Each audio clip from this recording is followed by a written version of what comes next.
So I have RC with me, and we were discussing about weight gain and what to do about it. I told her my personal example, which is rather uncomfortable, but I have to tell. I gained 7 pounds in 5 days when I went out with my family because I did not have the kind of control on food that you're supposed to have. And she has gained nearly 48 pounds since her last appointment. And she is a well-educated person. She understands. I've known her for years.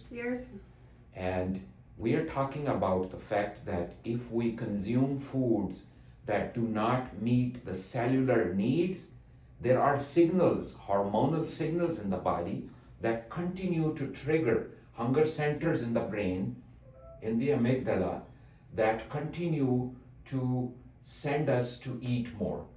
And particularly eat those foods that do not serve our body anything.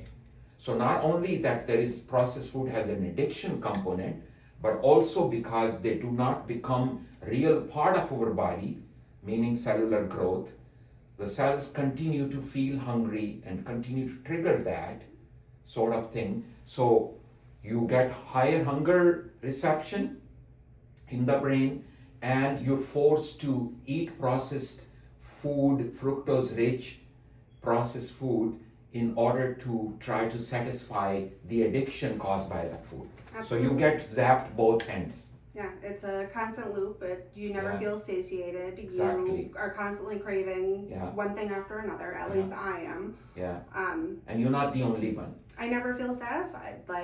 That's correct. And my body does not feel good. I'm not comfortable in my body. My clothes don't fit me. I'm definitely not comfortable like that. No energy. You have low energy, correct. So when I gained those pounds, by the way, I said, no, this is not going to happen. And by the way, I walked 6 miles every day during those days. I went to gym, I lifted weight. So this is what I'm trying to tell people. You cannot outrun or out-exercise a bad diet, simple. Yeah. And I just lived through those 5 days with that I did 6 miles of walk every day with my children, and I lifted weights, and still I gained weight. Yeah. So my son said, who's a doctor also, Dad, this is inflammation. I said, absolutely. Inflammation caused by bad food causes insulin resistance, and that causes fat synthesis. And you cannot outrun it with an exercise. No. So we gotta go back to the basics. Absolutely. And learn how to eat pure food so that we do not have to suffer. The meds will help to deal with metabolic disease, but they would plateau. And if you increase the dose on them, their side effects might be permanent, which is what we don't want. No. And also, getting you out of the drug would be impossible if you did not learn how to eat properly.